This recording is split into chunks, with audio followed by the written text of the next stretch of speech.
SG Consultancy Services. Study MBBS in Russia, Philippines, Uzbekistan. అందరికీ నమస్కారం. నేను Swaroopa Putlapalli. Welcome to trending topic.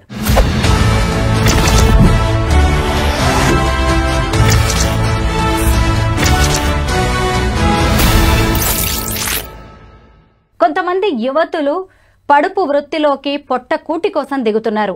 ఈ మధ్య హైదరాబాద్ లో కొంతమంది బంగ్లాదేశీ యువతులను పోలీసులు అరెస్ట్ చేశారు. వారు వ్యభిచారం చేస్తూ పట్టుబడ్డారు. ముఖ్యంగా పశ్చిమ బెంగాల్ కేంద్రంగా ఈ దందా జరుగుతున్నట్టుగా పోలీసుల ఇన్వెస్టిగేషన్ లో వెలుగులోకి వచ్చింది. ప్రస్తుతం నాతో పాటు లైఫ్ కోచ్ రజనీ రమ గారు ఉన్నారు. ఆవిడతో మాట్లాడదాం. నమస్తే రజనీ గారు. చూశారు కదా, కడుపు నింపుకోవడానికి కొంతమంది యువతులు ఏకంగా తమ శరీరాలనే వ్యాపార కేంద్రంగా మార్చేస్తూ ఉన్నారు. అది కూడా ఎక్కడో బంగ్లాదేశ్ నుంచి వచ్చి ఇక్కడ వ్యభిచారం చేస్తూ పోలీసులకు చిక్కుతూ ఉన్నారు. మీరేమంటారు దీని మీద? చాలా దురదృష్టకరం అండి. ఇప్పుడు వాళ్ళకి మీరు అన్నట్టు పొట్టకుట్టికి దానికోసం వాళ్ళు ఒక ఏమంటారు జీవన భృతి, మనకి ఒక ఉద్యోగం సంపాదన కావాలని చెప్పి ఉద్యోగాల కోసం ఇలా రావటం. ఈ మీడియేటర్స్ ఉన్నారు, బోర్డర్ దేశాలండి ఇవన్నీ కూడా. ఈ పశ్చిమ బెంగాల్ ఇవన్నీ కూడా అటు సైడ్ ఉండేవే కదా, వీళ్ళకి అనుకూలంగా ఉంటాయి ఆ దేశాలు. వీళ్ళు ఏం చేస్తారంటే ఏదో ఒక మాయమాటలు చెప్పి మీకు ఉద్యోగాలు ఇప్పిస్తాం అది ఇదని చెప్పి అదే చెప్తున్నారు కదా.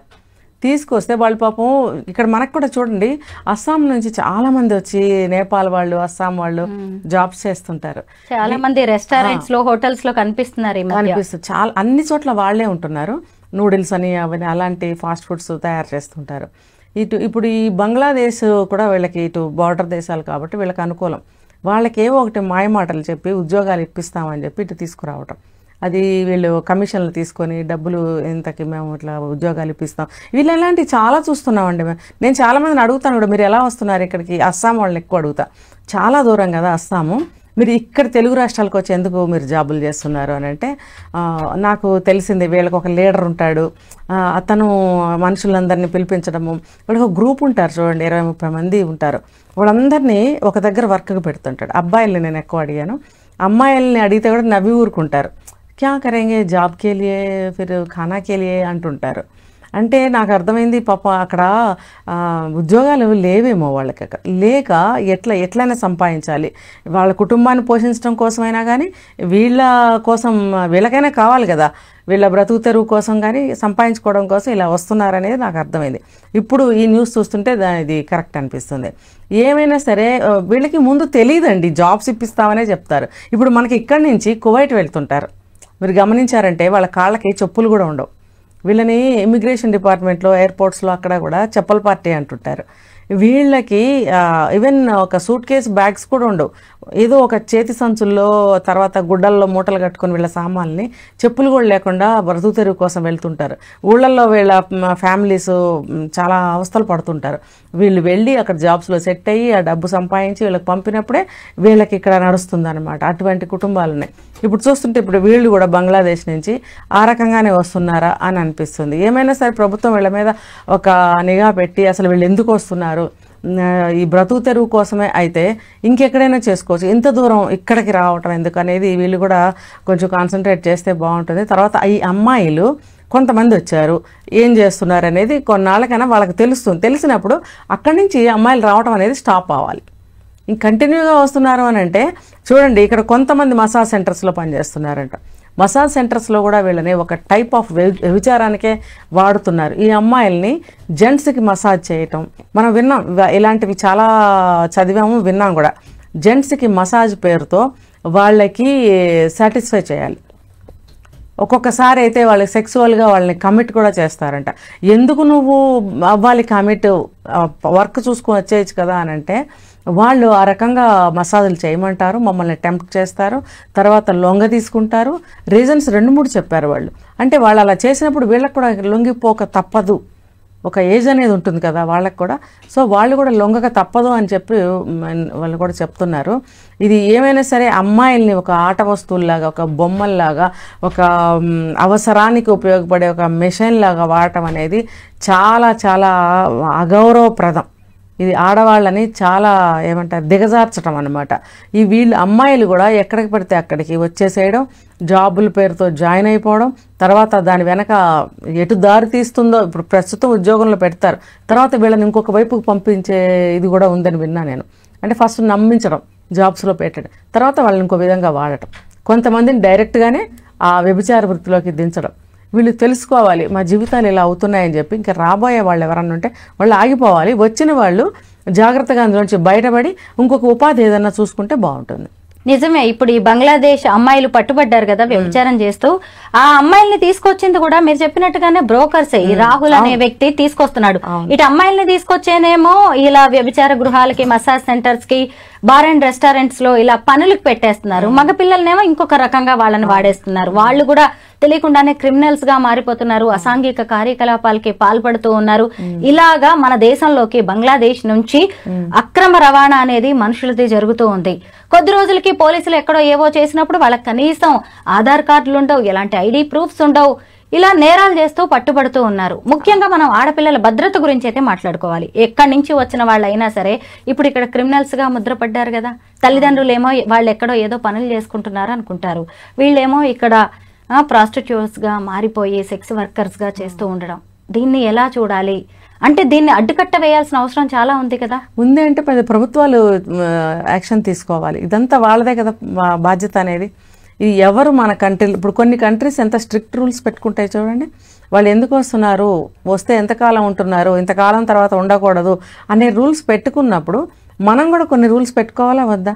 ఎందుకు ఇలా వదిలేస్తున్నారు? ఇప్పుడు మనకి భారతదేశము ఆల్రెడీ ముక్కల కింద విభజించి ఎవరి కంట్రీ వాళ్ళది అన్నట్టుగా వాళ్ళు తీసేసుకుని ఏలుకుంటున్నారు, వాళ్ళే రూలింగ్ చేసుకుంటున్నప్పుడు ఇప్పుడు ఇండియాలో ప్లేస్ తగ్గిపోయిందా లేదా?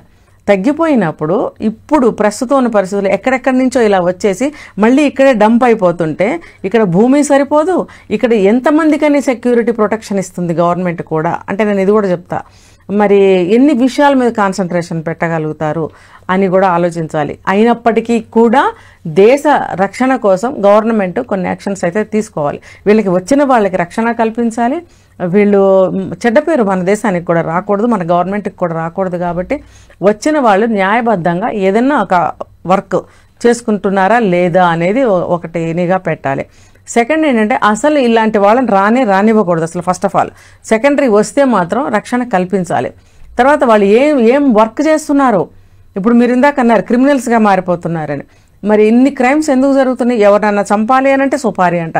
ఈ తెలియని వాళ్ళకి ఈ నాలెడ్జ్ అంతటినీ ఇస్తున్నారంటే ఎవరిస్తున్నారు, ఎక్కడి నుంచి ఇస్తున్నారు, అసలు ఈ మనుషులు ఎక్కడి నుంచి దిగుతున్నారు, ఈ ఇంపోర్ట్ ఏంటి, ఇవన్నీ కూడా మరి కాన్సన్ట్రేషన్ పెట్టాల్సిన అవసరం ఎంతైనా ఉంది ప్రభుత్వానికి. ఇప్పుడు మామూలు మనుషులు ఇవన్నీ కూడా ఏమీ చేయలేరు. పోలీస్ శాఖ వాళ్ళు కూడా పైనుంచి ఆర్డర్స్ వస్తేనే వాళ్ళు కూడా కాలు కదుపుతారు. రజనీ గారు, ఇప్పుడు విదేశీ అమ్మాయిలే కాదండి, మన వాళ్ళలో కూడా, మన తెలుగు వాళ్ళు కూడా చాలా మంది ఈ ప్రాస్టిట్యూషన్ లోకి దిగుతున్నారు. కష్టపడకుండా డబ్బులు సంపాదించవచ్చు.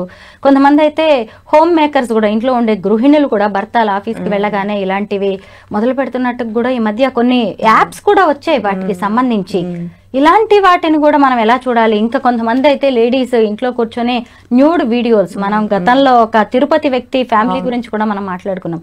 ఇలాంటివి బాగా పెరిగిపోతున్నాయి. సెక్స్ అనేది ఇప్పుడు ఒక వ్యాపార వస్తువుగా మారిపోయింది. మా అమాయక ఆడవాళ్ళని కూడా ఇందులోకి లాగుతున్నారు. ఆడవాళ్ళు ఎలా జాగ్రత్తగా ఉండాలంటారు? ఇప్పుడు చట్టాలు మార్పులు వచ్చే కొద్దీ కూడా మనుషుల్లో కూడా మార్పులు వస్తాయి. ప్రతి ఒక్క మనిషి ఒక మేధావేనండి. ఇప్పుడు ఒక అవకాశం కల్పించినప్పుడు దాని ద్వారా వాళ్ళు ఇంకా 4 అవకాశాలు కల్పించుకుంటారు. ఇప్పుడు చట్టం లీగలైజ్ చేసింది ఇల్లీగల్ రిలేషన్షిప్స్ని. వాటిని ఇంకొక విధంగా ఎలా వాడుకోవచ్చా అనేది వీళ్ళు రీసెర్చ్లు చేస్తుంటారనమాట. చేయటం వల్లనే మీరు చెప్పినట్టు ఇంట్లో కూర్చొని న్యూడ్ కాల్స్ చేయడము, లేకపోతే డైరెక్ట్గా వ్యభిచారంలోకి వెళ్ళడము, దాన్ని ఇంకొక రకంగా అక్రమ సంబంధం అని మార్చి చెప్పుకోవడము, ఇది లీగలైజ్ అయిందని చెప్పి మరి దబాయించడము, సమర్థించుకోవడము, ఇవన్నీ ఎందుకు జరుగుతున్నాయండి? ఇప్పుడు ఒక మంచి కోసం లీగలైజ్ చేశారనుకుందాం ఏదన్నా ఒక విషయం, దాంట్లో నుంచి నేను దీన్ని ఎలా వాడుకోవచ్చు అని పక్కదారి వేరేగా ఆలోచిస్తే ఆ తప్పు ఎవరిది? అది చట్టం చేసిన కోర్టుదా, గవర్నమెంట్దా, లేకపోతే ఆ చట్టానిదా? దేనిది తప్పు? మనుషులే కదా, మనుషులే ఇవన్నీ క్రియేట్ చేశారు. వాటిని పాటించేది కూడా మనుషులే అయినప్పుడు మనకి అది ఎంతవరకు అవసరము, మనం దాన్ని యూజ్ చేయాల్సిన అవసరం మనకుందా లేదా, అది ఎంతవరకు అని ఆలోచించాల్సిన విచక్షణ జ్ఞానం మనిషి అనేవాడికి ఉండాలి, ఆడవాళ్ళైనా మగవాళ్ళైనా. ఇప్పుడు ఆడవాళ్ళు మీరు అన్నట్టు భర్త వెళ్ళిపోగానే వాళ్ళు చేయాల్సిన పనులు ఇలాంటి న్యూడ్ కాల్స్ చేసి మాట్లాడే డబ్బాస అనమాట. ఈ డబ్బాస అంటే ఈజీ మనీ. అసలు ఇప్పుడు ఎక్కడ చూసినా ఈ మాట బాగా వినపడుతుంది, ఈజీ మనీ. కష్టపడకుండా ఎవరికి తెలుస్తుంది? ముఖాన్ని ఏదో బ్లర్ చేయడము, అందులో పెట్టడము, వాయిస్ని కూడా ఏదో చేంజ్ చేయడము, ఏదేదో పిచ్చి చేష్టలు. చెప్తున్నాను కదా, ఒక అవకాశాన్ని మనకి ఇచ్చారు అంటే దాన్ని మనం ఎలా యూజ్ చేసుకోవచ్చు అని 10 రకాలుగా ఆలోచించి తప్పుడు మార్గంలో వెళ్తున్నారు. ఇది సరిగ్గా ఆలోచించుకోవాలి. ఒక పౌరుడైనందుకు ప్రతి ఒక్క మనిషి కూడా దాన్ని సద్వినియోగం చేసుకోవాలి. ఒక అవకాశాన్ని ఇచ్చినప్పుడు అది ఏ సందర్భంలో, ఎందుకు పెట్టారు, ఎవరికి పెట్టారు, ఎప్పుడు దాన్ని ఉపయోగించుకోవాలనే క్లాజెస్ ఉంటాయి వాటికి. అది వాళ్ళకి మాత్రమే వర్తిస్తుంది, ప్రతి వాళ్ళకి కాదు. దాన్ని ఇంకోటి అడ్డంగా వంకరగా తిప్పి ఇంకొక రకంగా వాడమని కాదు. అవన్నీ కనుక తెలుసుకున్నట్టయితే కొంతవరకు కంట్రోల్ ఉంటుంది. ప్రభుత్వం కూడా కొంచెం చర్యలు తీసుకోవాల్సిన అవసరం ఉంటుంది. ఆడవాళ్లు అంగడి సరుకులుగా, మార్కెట్ వస్తువులుగా పెరిగిపోతున్న సంఘటనలు అయితే ఎక్కువైపోతూ ఉన్నాయి. ముఖ్యంగా గత రోజుల్లో అయితే వేరు, సరే చదువు లేదు, ఏదో వాళ్ళు కడుపు కోసం ఏదో చేసుకున్నారు అనుకోవచ్చు. కానీ ఇప్పుడు అలా కాదు కదా, అందరూ చదువుకుంటున్నారు, రకరకాల ఉపాధి అవకాశాలు ఉన్నాయి. దానికోసం ఒళ్ళమ్ముకోవాల్సిన అవసరం లేదు, పడుపు వృత్తిలోకి దిగాల్సిన అవసరం లేదు. అలాగే ఇంకొక వైపు మగవాళ్ళు కూడా ఆలోచించాలి, 4 డబ్బులు ఉన్నాయి కదా అని ఏదో కడుపు నింపుకోవడానికి ఈ వృత్తిలోకి వస్తున్న ఆడవాళ్ల దగ్గరికి వెళ్లి కోరికలు తీర్చుకోవడం అనేది ఎంతవరకు కరెక్ట్ అనేది కూడా ఆలోచించాలి.